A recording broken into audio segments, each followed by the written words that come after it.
Bonjour, ici Virginie, coach de vie pour Il n'est jamais trop tard. J'espère que vous allez bien.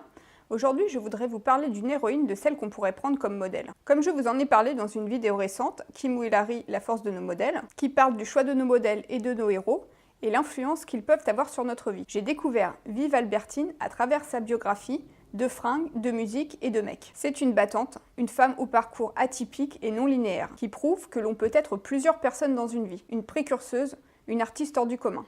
Je vais vous raconter son histoire du mieux que je peux et vous allez comprendre pourquoi cette femme est inspirante. Vivian Albertine est l'une des membres des Slits, le premier groupe de punk rock féminin anglais. Elle achète une guitare à 22 ans et décide de quitter son école d'art pour se consacrer à la musique alors qu'elle ne sait pas en jouer. Sur les bancs de l'école, elle rencontre Mick Jones, le fondateur des Clash, et se lie d'amitié avec Sid Vicious, bien avant qu'il intègre les Sex Pistols. Elle fonde un groupe avec lui, puis se fait virer du groupe, avant d'intégrer les Slits, qui lui permettra de monter sur scène pour la première fois, alors qu'elle n'a que 4 mois de guitare à son actif. S'ensuit la vie du groupe, les tournées et les difficultés liées au fait d'être le premier groupe de punk rock féminin, le peu d'argent et certains sacrifices pour vivre son rêve de musicienne. Le groupe est en passe d'être signé, elle a 27 ans, et c'est à ce moment-là que le groupe éclate.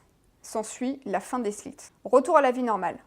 Vivian retourne vivre chez sa mère, elle met du temps à s'en remettre et fait une croix sur la musique. Elle a même beaucoup de mal à en écouter tellement c'est douloureux pour elle. Tous ses anciens amis lui ont tourné le dos et continuent leur carrière à eux dans le punk rock. Déprimant et ne trouvant plus vraiment de sens à sa vie, elle s'inscrit à la gym, un exutoire, et elle devient alors prof de fitness. Elle décide aussi de reprendre des études et s'inscrit à des cours de cinéma et de dessin.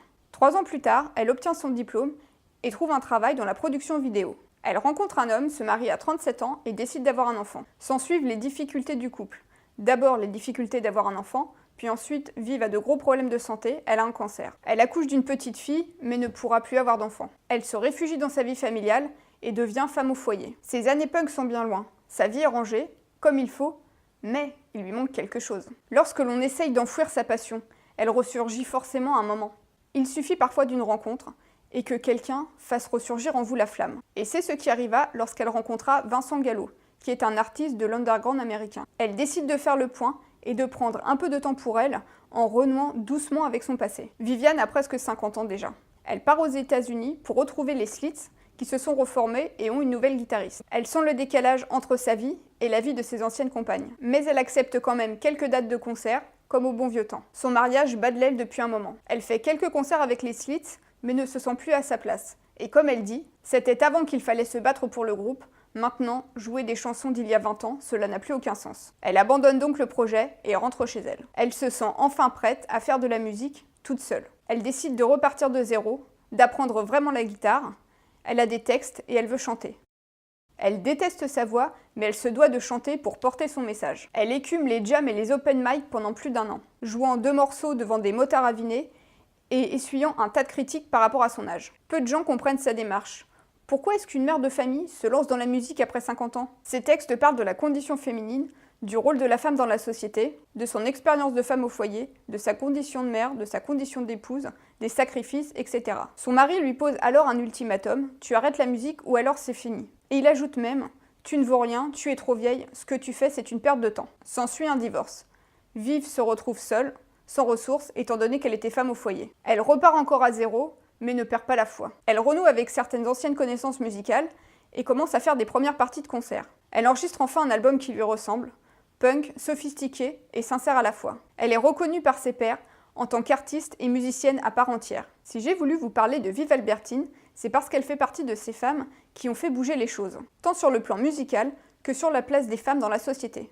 Pourquoi j'ai adoré son livre et pourquoi est-ce que j'ai eu envie d'écouter son album? C'est parce que c'est le contre-exemple de tout ce que nous rabâchent sans cesse les médias. Oui, elle est une des pionnières de celles qui ont contribué à créer un mouvement, le punk, et ont ouvert la voie aux Riot Girls et à tous les autres groupes féminins. Et oui, elle a été plusieurs personnes dans une vie. Elle a côtoyé Sid Vicious et Monsieur et Madame Tout-le-Monde. Oui, elle s'est retrouvée sans argent, sans savoir où aller ni quoi faire. Oui, elle a dû avorter, et puis a eu du mal à avoir un bébé. Oui, elle a eu de multiples déboires sentimentaux. Oui, elle a eu un cancer et de gros problèmes de santé. Oui, elle s'est réveillée tard, mais elle l'a fait. Elle a compris que c'était le moment ou jamais, et non, elle n'a pas réussi à oublier sa passion. Oui, elle était enfin prête à la vivre, à recommencer, à s'exprimer, seule, et à enfin être elle-même. Et qu'importe le quand dira-t-on. Elle n'a pas choisi la facilité, elle a juste gardé la flamme. Viv Albertine a eu 60 ans, et elle ne regrette rien, elle vit pleinement sa vie de musicienne et sa vie de mère. C'est le genre d'artiste et de femme que j'admire. J'adore sa voix non académique et son jeu de guitare non formaté. Sa musique ne ressemble à rien d'autre, elle s'est trouvée, elle est elle-même, même si cela a pris du temps.